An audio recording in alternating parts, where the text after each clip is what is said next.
এটা একটা গ্রামের ভিডিও। তো গ্রামের ভিডিও তো বুঝতেই পারছো কেমন হবে, গ্রামের রাস্তা ঘাট এসব আর কি।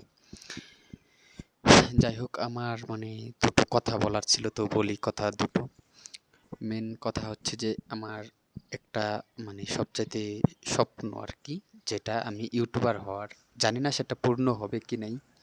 আর যেটা আমার ইচ্ছা, আমি একটা বাইক কিনতেছি 1 বছরের মধ্যে, যেটা বাইক দিয়ে ভিডিও করব, রাইডারের ভিডিও। তো সেই ভিডিও করার জন্য যে বাইকটা কিনবো আর কি, সেটা 1 বছরের মধ্যেই কিনতেছি। আর এটুকুই।